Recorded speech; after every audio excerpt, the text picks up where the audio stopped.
Welcome back to Good Better Broker at UWM Live 2025. As we bring in Jim Clarke, he is with Equity Lending Group, powered by Lending Heights, and he is based in Pittsburgh, Pennsylvania. Jim, great to have you here. Thanks for having me.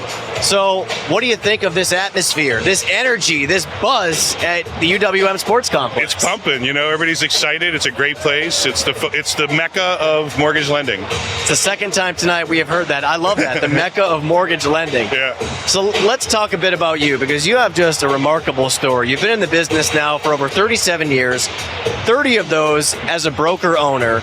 And very recently, Jim, you made a big decision and a big change in your career and in your business. So tell us how that happened and how everything has gone since you made that choice.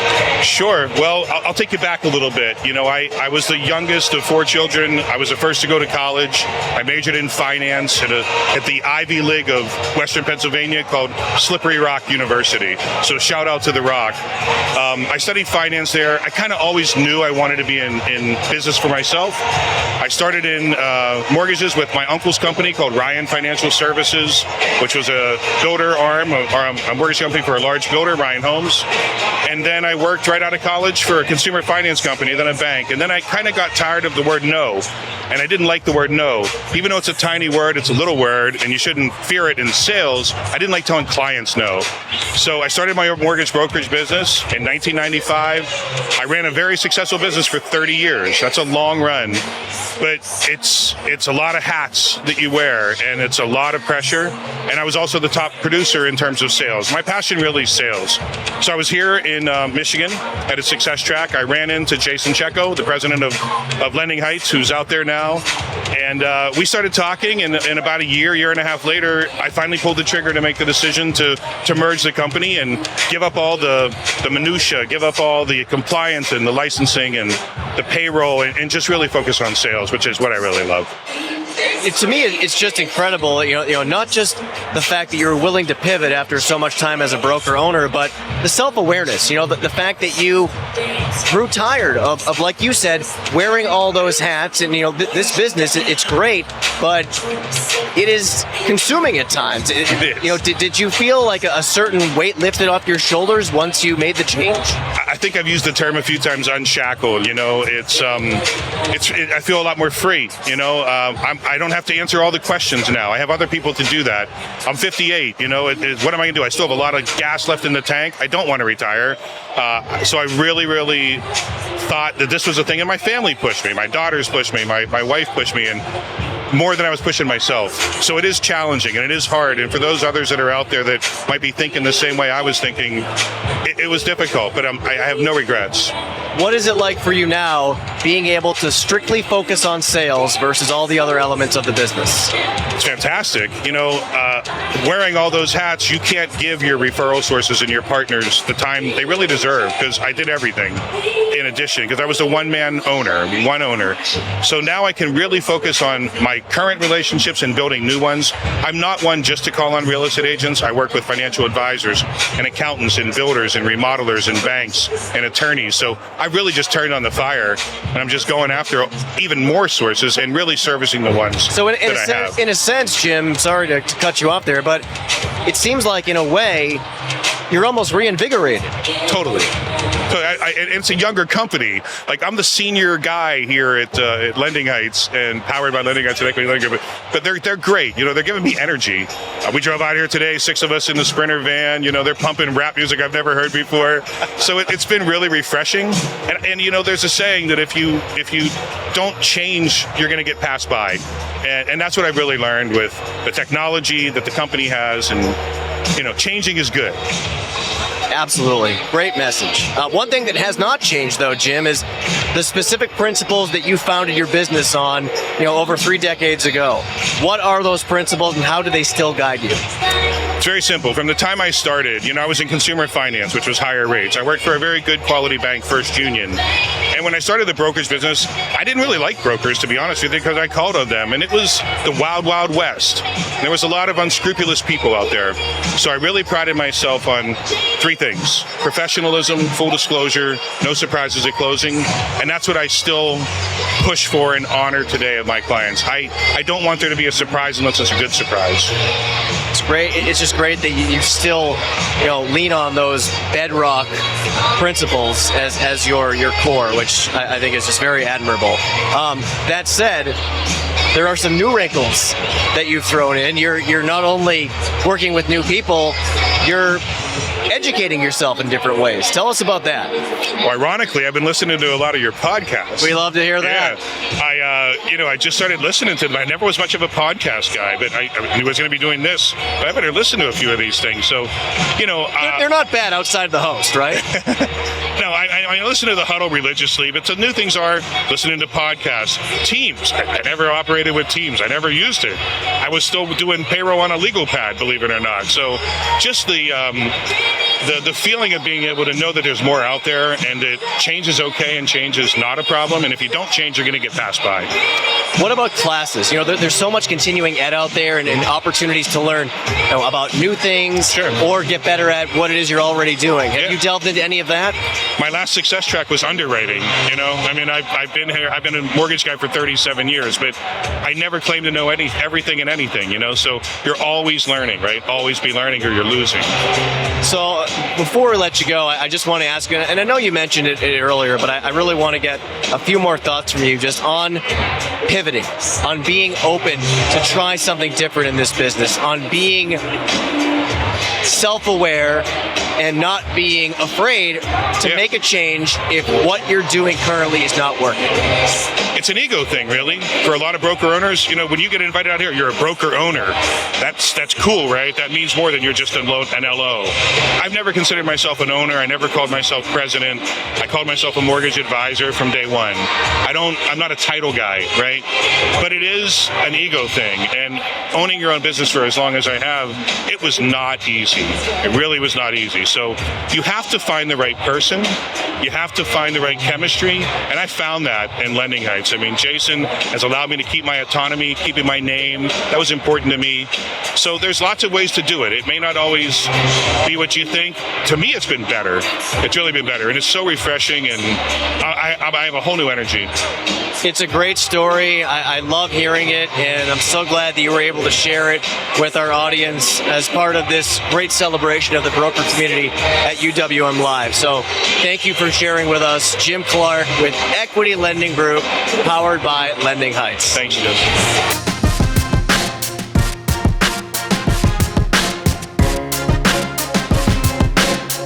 Welcome to Good Better Broker at UWM Live 2025. Justin White here at the UWM Sports Complex. We are pleased to welcome Dustin Owen. He is the host and coach of the LO podcast, and he is out of Winter Springs, Florida. Dustin, welcome to UWM Live. Justin, I'm stoked to be here. I've had Alan Baidu on my show. I've had Desmond on the show, but it's rare for me to be sitting in the guest seat. But I'm honored, and this is my first trip up to what I call the mortgage mecca, UWM. I love that. The mortgage mecca fits very well. And a bit about you, Dustin, for our audience. 20 plus years in the industry, over $1 billion in career real estate transactions. And your podcast, the LO podcast, and people watching this can see the shirt, TLOP, has 1 million downloads per year. We're going to talk about that later, but first I want to ask you, what strikes you about the mortgage landscape right now and what loan originators are focused on in 2025? When I look at the mortgage landscape in 2025, and really I'm looking down the barrel at 2030, it's a race to the consumer. And I don't believe that we're racing our realtor partners, who I deem a client. I'm not racing them to where I want to beat them. I'm racing with them to see whoever's the first to get there is going to wait for the other to arrive, and we're going to help this person obtain the dream of homeownership. But 2025, way different than even 2015. It is a race to the consumer. It's interesting, just the way that you put that, because, a lot of LOs, and you know this from all the coaching that you do, they look at some realtors out there as adversaries. But you take the approach that you should be racing arm in arm with realtors. Is that right? Yeah, my whole career has been based on the realtor, the builder, the financial advisor being my client. The borrower's my customer, right? So they are still my customer, but those men and women that partner with me, and that P word, it's a strong, powerful word, partner. But we partner together, and without them, like, I wouldn't have the career I have. I wouldn't have the opportunity to help the families I've helped without partnerships with real estate agents.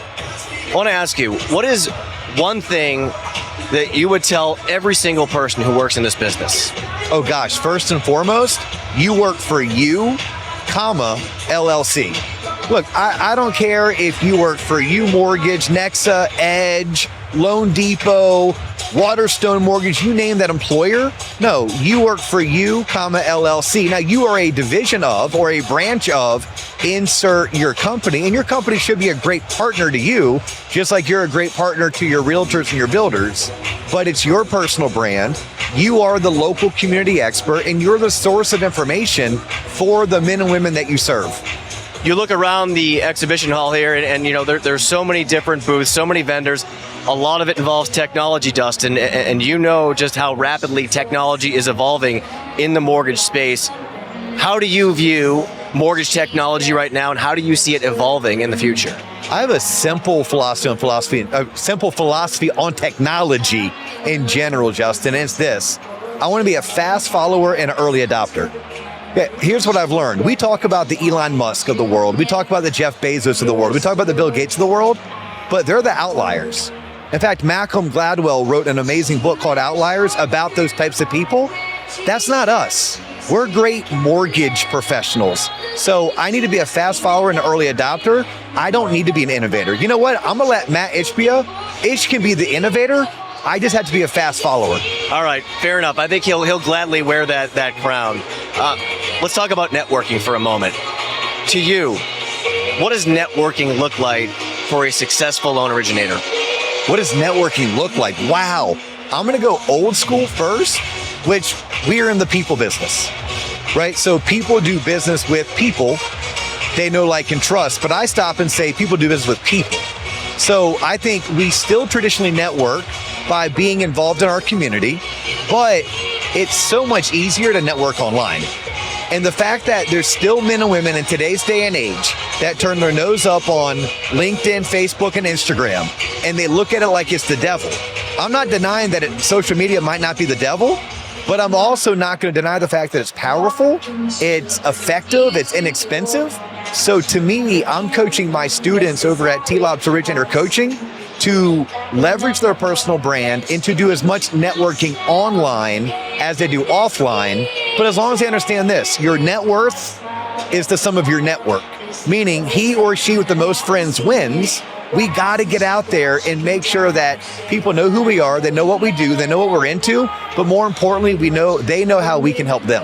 I'm glad you brought up the point about having a lot of friends, because to you, a successful network is not just having a lot of friends, it's being the most connected person. And to a further extent, you almost have to view yourself like you're the town mayor. Oh, 1,000%. Like, there's real estate gurus who teach our realtor partners how they can be top producers, top 1% earners just by being the town mayor. I believe the same thing applies to us in mortgage. Like, there's companies out there that want to teach LOs and mortgage brokers how to be like TikTok famous. You don't have to be TikTok famous. Like, I run the math for mortgage brokers all day long. If you had 1,200 people in your database, 1,200 people in your circle, here's what I know. 60% of them either want to be or will be homeowners. If 1 in 7 are going to purchase a home or obtain a mortgage every single year, there's 100 transactions that is like laying in my lap. I don't need to be TikTok famous in order to serve my community and become a top originator, right? I just have to be able to know that within my 1,200 people, I'm the most known, I'm the most connected, and I'm their source of information. You know, a lot of people who do coaching in this business have different mantras, different ideas, different things that they kind of hang their hat on. So tell us, what is DO's principle? Oh, well, DO's principle, it's funny. Like, I thought you were going to go a different direction. If someone said, hey, what's your mantra when it comes to like coaching loan originators? It starts with, it's your job to get a lead. Like, that's your job. When you wake up in the morning, you can ask yourself, did I get a lead? If you didn't, then you didn't do your job. Everything else comes secondary. But you're asking about Dio's principle. Dio's principle is this. It's my way of rallying the troops and having everyone looking out the windshield and not out of the rearview mirror, which we need to be doing 80% of our time and effort needs to be on what's tried and true, right? One of my coaches back in the day taught me if it's true, it's not new. If it's new, it's not true.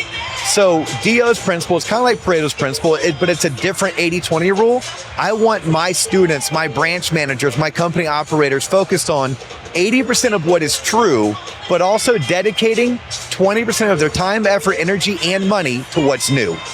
All right, we talked about this off the top of the conversation. Normally, you're in the host chair. We're interviewing you tonight as the host of the Loan Officer podcast. Tell me, what did you say to your colleagues when they first asked you why you were starting a podcast? Oh, wow. That's a lot to unpack and a lot to unload. We need to get my therapist in here for that one. I got the question like, hey, Dio, why are you going to podcast? Like, honestly, the real answer was I was looking out at the men and women that I looked up to, the Dave Ramseys of the world, the Clarke Howards of the world, the Susie Ormans of the world, and there was nobody that spoke my language. So I honestly started podcasting saying, look, I kind of want to be like Joe Rogan and Dave Ramsey have a baby, and I want to teach all the stuff that they didn't teach us in school, but it's all the stuff I learned because at 25 years old, I became a mortgage loan originator. Now, when my business partners pressed me, but Dio, how are you going to make money doing this? My answer was, I don't know and I don't care. I was at a point in life where I wanted to have fun again. I was at a point in life where I wanted to create. I also wanted to give back. But I knew going into it that the opportunities were limitless. Like, would I become a national spokesperson? Yeah, maybe. Would I open a coaching company? Didn't think I would. I ended up doing it. Would I attract home buyer leads? I thought 100%. Guess what hasn't happened? I haven't really attracted a whole lot of home buyer leads. But you know who loves my content? Mortgage professionals, right? So mortgage professionals have tuned in and mortgage professionals have said, hey, can I come work for you? Guess what? I can't hire everybody. Will you mentor me? I would love to, but I can't mentor everybody. Will you coach me? I don't know. Does it make sense? So when I started the podcast, I didn't have a specific goal, but I knew that the opportunities were limitless, that if I just created content and the content was at least good and I didn't hate doing it, the universe would speak to me. I would be remiss if I let you go without asking you for your advice for other LOs about starting a podcast of their own, because this is a question that I get a lot as a podcast host. I know you get it too. So what's the one piece of advice you would give somebody in the mortgage business about starting their own podcast? This is going to sound very Simon Sinek-y. Start with your why, meaning, why are you doing this? Are you doing this to generate home buyer leads? Are you doing this to attract that particular mortgage broker that you're trying to recruit to your firm? Are you doing this to attract your ideal, like your avatar realtor or your avatar builder? Like, why are you doing it? I would not advise the way that I did it. I'm 5 years into it and I'm 200 grand in the hole. Okay. But I'm doing it for what I call all my right reasons. I didn't have to do it for the money. I got to do it as a way to say thank you to the industry that gave me and my family so much. Don't get me wrong, as an opportunist and an entrepreneur, I will find a way to monetize it, but I had the ability to go 5 years without thinking about money.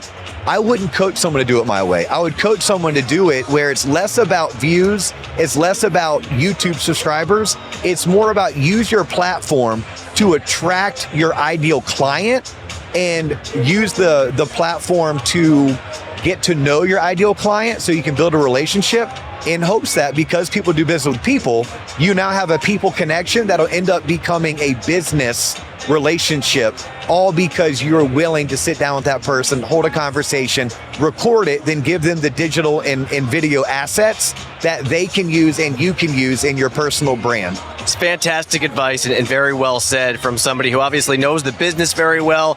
You know the content game very well. And please go check out the LO podcast with Dustin Owen on your preferred podcast platform. Dustin Owen, host and coach of the LO podcast. Thanks for swinging by, man. We appreciate it. Justin, I appreciate you. And thank you, UWM. It's going to be a great 2 days.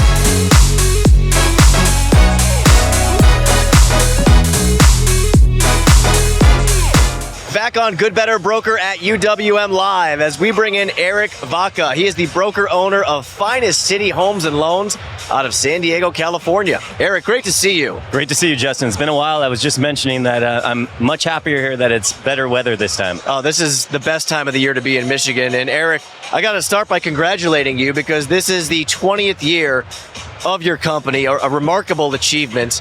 And you are doing things the right way. I was looking at your website actually yesterday, and some of the buzzwords, if you will, in all caps were integrity, experience, and results. When you think about those words and your business, what comes to mind?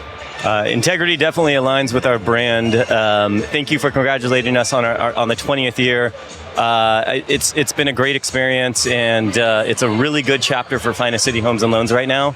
That is what's added to the growth are those three words. So as we've been kind of like a magnetic force right now, and we haven't done any recruiting. It's been happening on its own. So it's been a good chapter for us right now.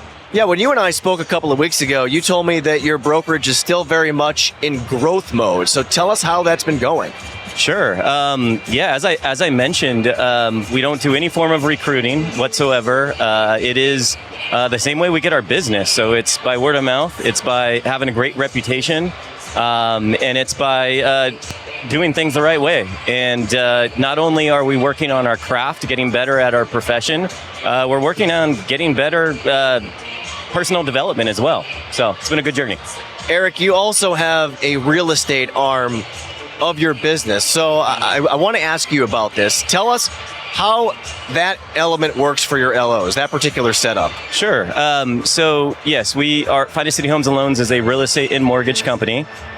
We started the model 20 years ago. When we started the model, it was somewhat unique. It was almost looked at as, is this a taboo, So, but I would tell you that it is definitely adds to our success. Our loan officers are trained in real estate as well, which I think is unique.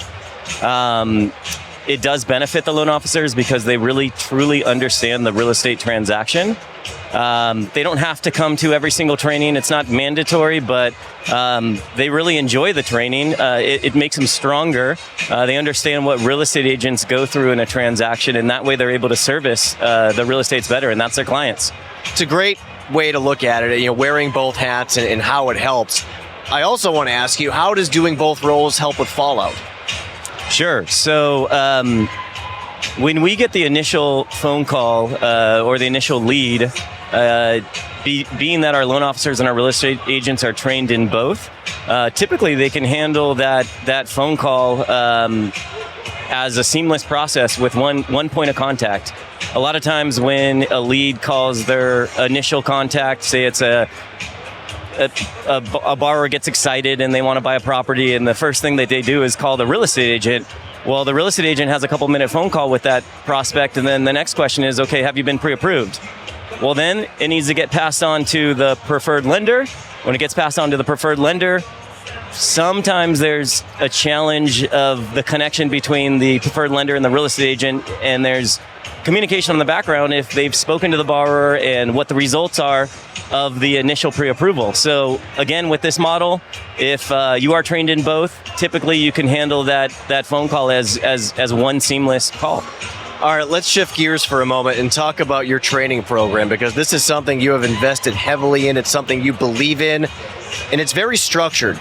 Tell us about your training and what it looks like every week. Sure, and one thing that I think is so special about our training is that everybody participates in the training. So it is not just me, it is not just upper management. It is team members that are collaborating, and they are training other team members. And it's been a great way to level up all of us. So we do recognize that someone on a team could be stronger in a certain area than others. So they're leveling up the rest of us in that topic. And we do have a structured week. Every week it looks pretty similar. On Monday we do we call it Mindset Monday. It's about a 30 to 45 minute virtual call with the team, and we start with a really positive quote, get everybody started the week in the right mindset, and then we talk about what type of loan updates we have, what type of certain things going around could possibly affect interest rates. And then we do a real estate update. We talk about, hey, who's done open houses these past weekend? What is the buyer behavior out there? What are sellers asking about? And that way that, someone who is doing a little bit more production and maybe someone isn't, they're able to kind of get a grasp of the market. It allows us to all have boots on the ground. It's a great way to start the week. And then every Tuesdays and Thursdays, we also have a training. Tuesdays, we make them loan related. Thursdays, we make them real estate related. Again, they're not mandatory, but we want to provide value and we want to keep sharpening our tools with our team. So we found that they've been very successful. It's super cool just to hear how dedicated you are to it. And like you said, the participation, the fact that every single person is involved with these trainings. So hats off to you and your team for that. Let's talk about retention now and staying in front of your clients. You told me when we talked a couple of weeks ago that, believe it or not, clients actually like to hear from a human being once in a while. Believe it or not, there's obviously technology is important. It's definitely important to stay up with the current trends, but people want to hear from humans, and I think that what makes our company so special is that no matter how big we get or how much we're growing, we are still considered a boutique company. We do have the personal interaction. And with that growth, we've been setting up boutique offices that are part of communities. So we want to be able to interact with the communities, and we want our client to feel the presence. You said that your non-agency business has been picking up. Tell us about that. Sure. And I don't know if it's just the being that we've been in the business 20 years, but we've grown with some of our clients. A lot of our clients are self-employed. As we know, with self-employed income, they could have certain tax strategies that they use that could be challenging to use for agency products. We're seeing, for whatever reason, that we do have more self-employed borrowers in general. And a lot of self-employed borrowers are reinvesting into their businesses. So sometimes if we use those taxes, they wouldn't qualify for a traditional loan. We're seeing that we are doing a lot more non-QM loans right now, and non-QM loans, I believe the pricing margins have gotten very similar to agency products. So we're seeing that pick up. It seems like that trend's only going to continue, right? It's 2025. So many people have multiple jobs, different revenue streams, side hustles, however you want to say it. So it's great to hear that you guys are taking advantage of that trend. All right, last thing I want to hit on with you. We talked about talking with people and actually hearing from a human once in a while. You've also got a little bit of an old school approach in that you not only have a corporate office, but you're adding offices. Tell us what that's been like. Sure. So we just opened up our third location. Actually, it was our fourth location, and it is in a newer community. And we found that when we open up these locations that are actually part of a community, the culture is stronger too with the team members. Most of the communities that we're opening up locations in are walkable. We get some great walk-in traffic. Again, back to the presence. Real estate is very personal, and a lot of sellers and buyers, they want to work with an expert that not only works in the community but lives and plays in the community too. So we found that that just seems to work with our model. And these are boutique type offices, right? These are boutique offices. We make them, modern looking. We make them interactive. We know what the modern real estate agent and loan officer, we know the space they want to work into. So now that being this our fourth location, we're getting better and better at it, and we're looking to spread throughout San Diego County. So we're looking forward to see what where our next location is. Well, 20 years in now, and it seems like to a certain extent you're just getting started. So again, congrats to you and the team, and thanks so much for stopping by. It's been great having you. Eric Vaca with Finest City Homes and Loans. Thanks again, Eric. Yeah, I appreciate it. I appreciate you having me, Justin. It means a lot. Thank you.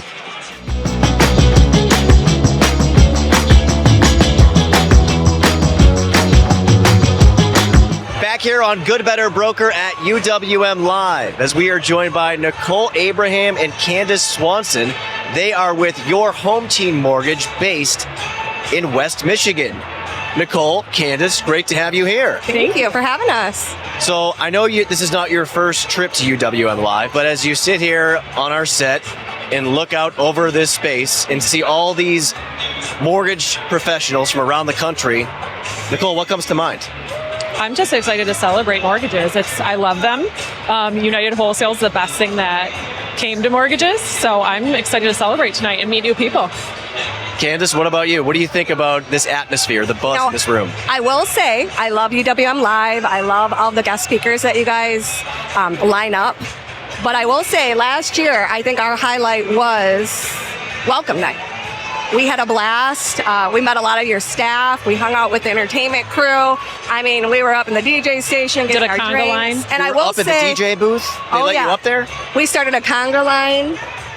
And I will say, it already looks like there's double the amount of people here right now than there was last year. Oh, it's lit. Is that still a word that people use to describe fun atmospheres? We could ask our teen daughters. I'm on the late stage of the millennials, so I still use that word. I get made fun of by my Gen Alpha kids all the time about things I say. Anyway, that's neither here nor there. A bit about you two and your story. Nichole, you have been in the business for 12 years now. You switched from retail to the broker channel, thankfully. Thankfully. Candace, you have a sales and marketing background, and a couple of years ago, your good friend Nichole here asked you to join her. What was that pitch like? Yeah. So my good friend and sister, Nichole, she's my mortgage partner. I do have a background in sales, marketing. Like I said earlier, it's a blessing and a curse. I have the gift of gab. I am a social butterfly. I actually dabbled a little bit in entrepreneurship.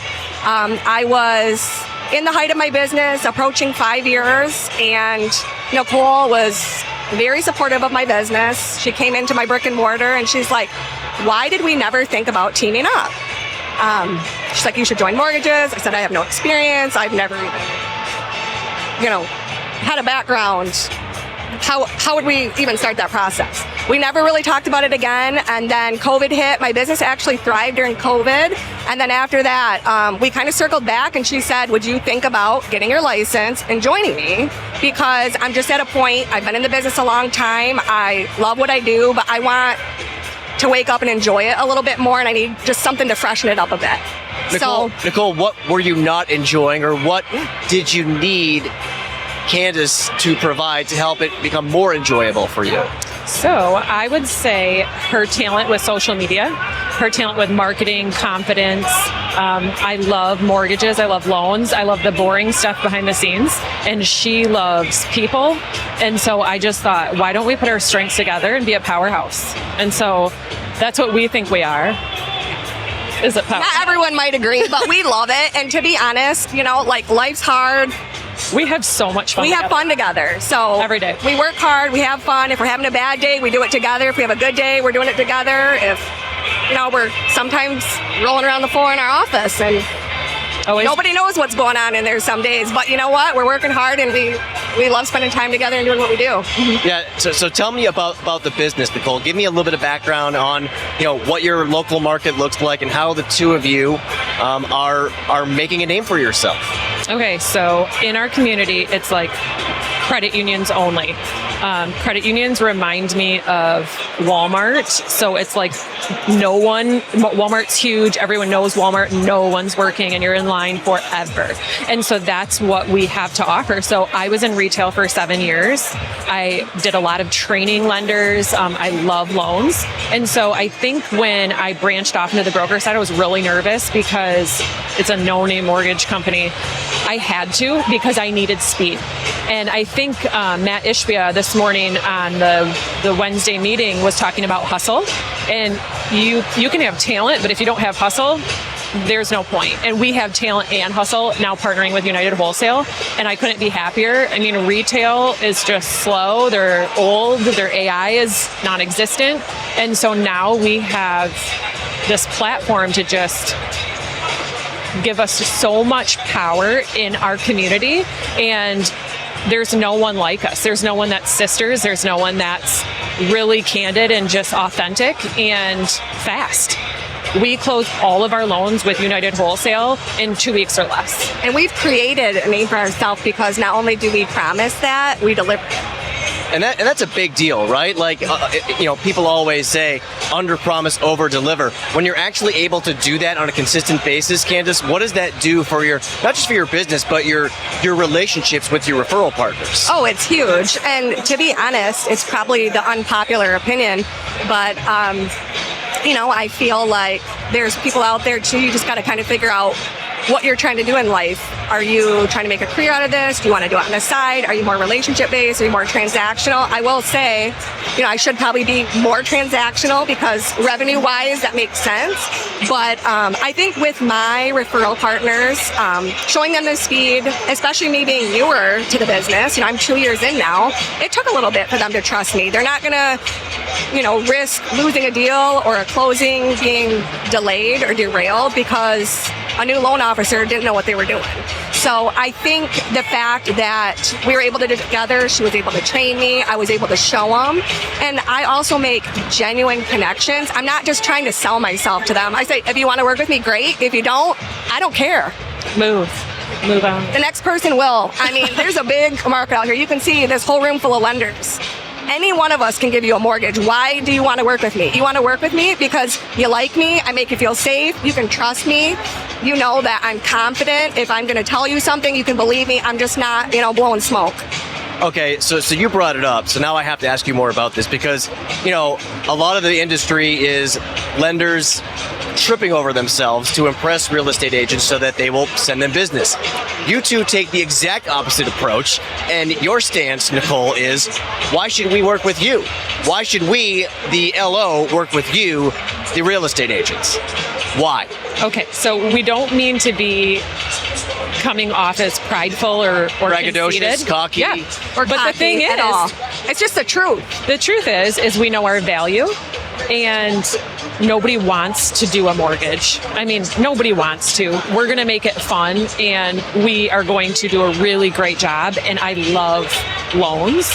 And so I think people can tell that when they work with me. And like she said, anybody can do a mortgage, but what about your client having a genuinely great experience? So if you want to be wined and dined, go to someone who can just do a mortgage. I know my value, and I just feel like people can smell fake. Okay? So I'm not going to kiss someone's ass. I'm not going to wine and dine people. People don't like that. People like genuine, and sometimes I don't want to work with people because I don't connect with them, and I don't think it's a good pair, so I won't. I think the more you pursue, the more you push away. And to be honest, too, we've had conversations where if we're too busy trying to get business and referral partners and wining and dining everyone, all of they're all transactional. So what does that really do for your repeat business? If someone just feels like we're just getting them in to get a paycheck, getting them out the door, what relationship are we really building with them? I have clients, even being newer to the business, that invite me to their house. They send me memes 2 months later. They buy me gifts. You need to tell them about the boat. What? The boat. The boat. Oh, Yep. yes. So It's a true story. we have a realtor. He is not a realtor partner, but I like to talk to everyone, and I made it really clear at the beginning. If I say hi to you, you don't have to look the other way. You don't have to put your head down. I'm not trying to sell myself to you. I don't even care if you work with me. We just want to love where we work and who we work I want to have fun. I want to get to know people. I want them to get to know me. There's no pressure whatsoever. And I will say, because we've done that, some people don't believe it because we're in a world where you're always being sold something. So they don't really believe it. But this particular gentleman, he was like, oh, I already have a lender. And I said, oh, well, I saw you sell boats. He's like, yeah, I actually have a great boat, blah, blah, blah. I said, well, I don't want your business. I just want to come on your boat. So she meant that. Can I go on your boat? I actually went on the boat with 3 other realtors and his lender that he uses. And I said, I'm serious. I don't want your business. I want to come on your boat. I want to have fun. I want you guys to get to know who I am. That's it. If you want to work with me, great. Was it a fun day? Well, it was the first time in my life I ever got seasick, and I threw up in front of every single one. But I did not ruin the party. They were very impressed. They said most people after the first time would say, please get me back to shore. You held on. You're a doer and you're not a quitter. Yeah, I'm a doer. All right, a little piece of advice, since you are out on the west side of the state on Lake Michigan, and I learned this the hard way, the patch behind your ear.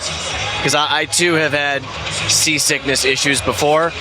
When I got that patch and wore it, game changer, no problem. I'll know next time. This has never happened. Okay. Never in my life. You really learn everything about our clients on Good Better Broker at UWM Live. You know, the good, the bad, and the throwing up on a boat. And to be honest, you know what? They catered to me. They got me snacks. They bought me a burrito at a bar after. I mean, to be honest, I won. This is the stuff that our listeners tune in to hear. I mean, forget about, the business and realtor relationships. Yeah. This is the stuff. Nobody wants to know how we do our job. No, I do. We're going to get it back on the rails for a second. Because I do want to ask you, Nichole, back to the point about delivering a genuinely great experience for realtors. What does that look like to you? Heavy communication. Some people say no news is good news, and that's not true. Even if there's no news, we give news. And I think one of the best things that we can offer, partnered with United Wholesale, is Bolt. It's pre-approvals. Candace turns into Detective Tutuola, and I'm Olivia Benson, and we Law and Order, SVU. And we even play the music in our office when we're going for our pre-approval, and we research everything. We stalk the buyer, whatever we have to do to make sure our pre-approval is A+. And then we give the pre-approval out with confidence, and then we call the listing agent, and then we reassure them that our buyer is the best for this property, and I'm the best lender to get your sellers the cash that they need. And I'm telling you, it works so well to call the listing agent. I mean, of course, I asked the buyer's agent first for permission, but it's worked so well. And then I make sure I'm updating everybody throughout the process. And I will say, too, a lot of times, if they haven't worked with us before, they don't believe the fact that you can close in under 14 days. So when we actually do it, and sometimes sooner, you get a phone call or you get an email, and they said, that's what everybody says. That's what everybody says. I didn't think you're going to actually do it. Yeah, you said all your purchases, Nichole, are 15 days or less. Done. You can do an insights or whatever you need to verify that. All right. Very serious. How do you know I already didn't? You may have, but I'm telling the truth. Okay. I love loans, and I love working with the underwriters. Alexis Thompson has been amazing. We're gonna shout out Alexis. Shout out to her. And our AE, Lewis, amazing. We love him. Obsessed. Great guy. You, the social butterfly, and the one who's got the marketing experience, we need to talk about the end of the process. Posting those closing photos, getting those on social media. How big has that been for you? So I would say, too, at the beginning, that was something, too, that was extremely, extremely important. You do have your clients, too, that don't feel comfortable taking a closing photo. We show up to every single closing. We celebrate that client no matter what. There's times we may just get a photo for ourselves and not post it. I will say that right now, it's gotten a little more difficult because we are finding there's a good mix of hybrid closings, virtual closings, in person. So we don't have as many closing photos as maybe we'd like, but we show up, we celebrate them. We typically do a pose. We always do a memory maker or a gift or both. And we try to make it fun. We tailor it to the client. There's some clients that are doing a cash out refi, and we blow a money gun at them, and they're catching it. We save them money, and then we shoot the gun. There's other people that, prefer something that's more, a wine basket and cheese. We really get to know our clients, and we make sure that we show up, we celebrate them. And I think that's the most important thing over posting the closing photos. We try to do kind of a mix of our closing photos, maybe some of the events that we attend. Halloween sometimes costumes. if we're bored. The Halloween costumes. Yes. I mean, that's our thing. That's become our thing. And actually, the real estate office now, they're actually talking to us months before Halloween, asking for our assistance to make it fun, plan, pay for it, figuring out what our costumes are. We never divulge, but this year I don't know how we're going to top the last two. Can you give us an idea of what may be in the works for this year? Well, what was last year? Let me get a little smaller.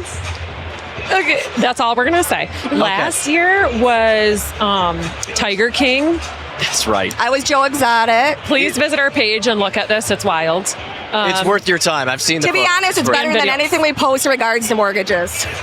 And then the year before that was Lord Farquaad and the Gingerbread Man. But I mean, they were both great. And you have to watch the videos. What really brings it is not the detail in the costume. We stay in character all day. We no matter if we have entertain. closings, client meetings. Yes. I actually showed up in her closing and forgot I was Lord Farquaad. And her client just wasn't fully understanding what she was saying. So I started a direct approach. And then my sister started to laugh. And I said, I'm really sorry. I wasn't trying to overstep. She goes, no, I could not take you seriously. You are dressed as Lord Farquaad and your face is like melting. So, listen, you're doing great things, but I feel like it's really going to take off when the two of you just come out of your shell a little bit. Oh, yeah. Yeah, we try Show to be more of your wallflowers personality. Yes. instead of wildflowers. Yes. We're working Yeah. on that. Yeah. What's well, that? Clearly, it's working. I love the fact that you're making mortgages fun. You know, you love loans, I as do. you told us. I'm obsessed. And now it's more fun with It your is. partner in crime. I was missing your it. sister, your best friend. So thanks for stopping by. We appreciate it. It was a lot of fun. Nichole Abraham and Candace Swanson with your home team mortgage. Thanks for being here. Thanks, Justin. Thanks for having us.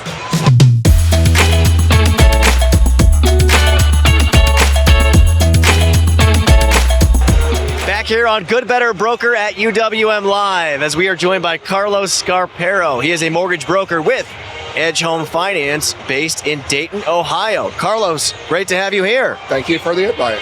Of course. So, looking around this room, seeing all these mortgage pros from around the country, what do you think about this? It's overwhelming. I've been here before, and it's still overwhelming, but exciting. It's good to reconnect with everybody and learn a lot of good info for the weekend. Yeah, it's always a great atmosphere here. And let's get into a little bit about you and your story. You started in the business 28 years ago. You actually got into the internet business for some time. Then you came back in 2017. Yeah. And one thing about you, Carlos, you have always taken an internet-first approach to the mortgage business. What does that look like for you? So for me, it's about website, SEO, Google Maps, YouTube, all the things, as people say. And you know, it took me a couple years to actually figure out how to make that work. Because a lot of people don't do it right online. And so now it's starting to take off and start to get some actual leads from it and actual business. And it's great because I don't have to rely on realtors every day to send me business. So a lot of what you do and some of the elements you just mentioned revolves around the psychology of people who go online and what it is they're looking for. Tell me about, you know, how you look at that and how it's impacted the way you do business. Yeah, so people go online, they're looking for answers, and most of what I do is answer questions. So I create content that's question and answer based, and so I'll you know, every time somebody asks me a question, I write it down and come up with an answer, come up with a topic. Or every time I'm calling an AE, I'm thinking, oh wow, this is a topic that needs to be discussed, and so I'll create videos around that. And it ranks, and people talk about it, and people. And what I figured out is that, you know, when somebody gets turned down for a mortgage, they don't just go away.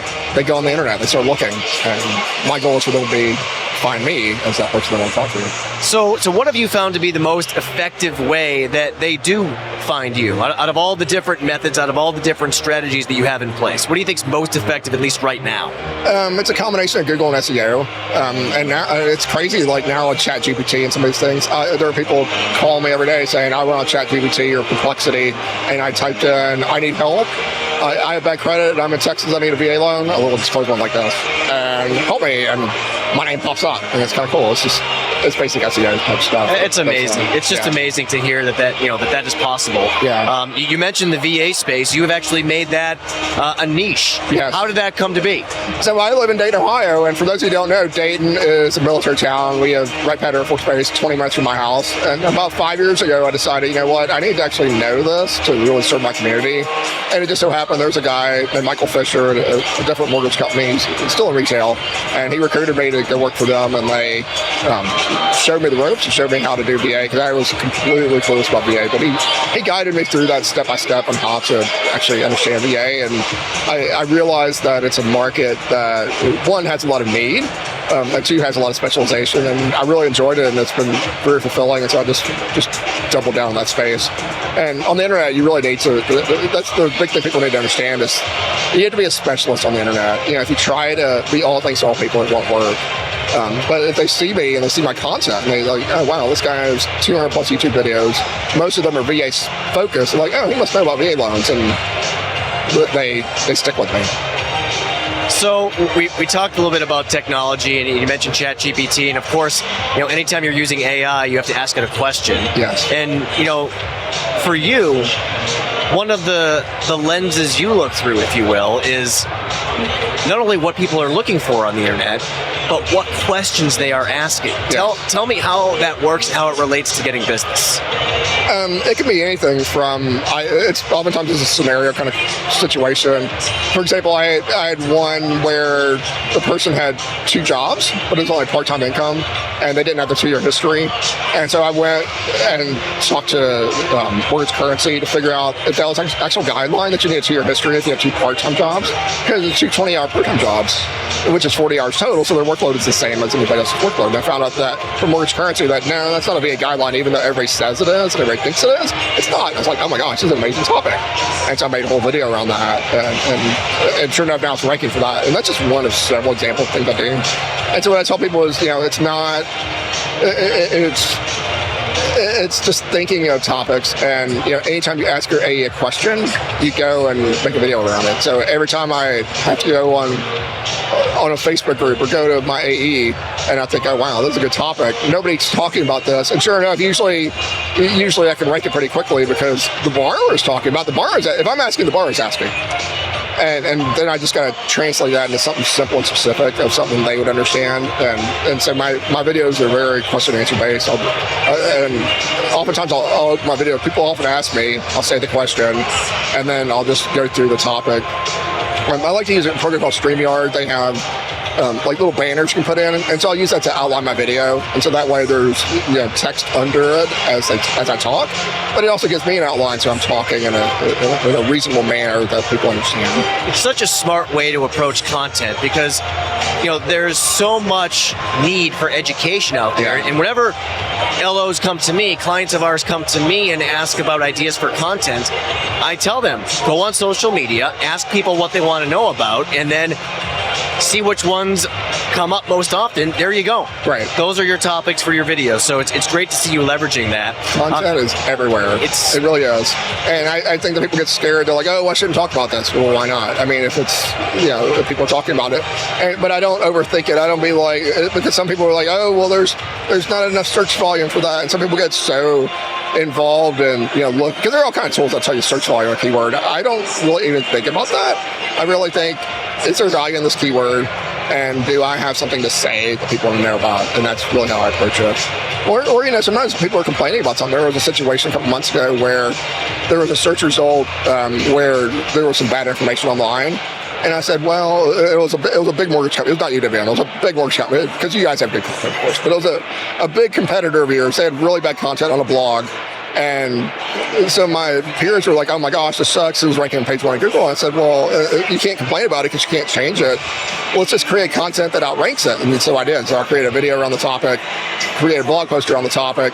And sure enough, I got them both ranked on page 1. And that post ended up, and I got the AI overview on top of that. So that post ended up on page 2, buried. So, even though it's still on Google, it's buried in the search results. And that's what they say. Where do you hide a dead body on page 2 of Google? That's the old SEO joke. And it's absolutely true. And so we just buried it. Page 2 of Google, not where you want to be. Right. I hadn't heard that one, but that is pretty great. I love the approach. It's like you don't make it more complicated than it needs to be. Yeah. You're smart about leveraging technology and content, and like you said, letting the internet go to work for you. So keep up the great work. Thanks for joining us, Carlos Scarpero with Edge Home Finance. Thanks for being here. Yes, thanks for having me. Scarpero.com is my website. Everyone wants to reach out. Feel free to connect. Thank you. Appreciate it, Carlos. Thanks for having me. Thank you for watching Good Better Broker and helping us support independent mortgage brokers everywhere. Be sure to subscribe to our YouTube channel to be notified about new videos, as well as your preferred podcast platform for a new episode every other Tuesday.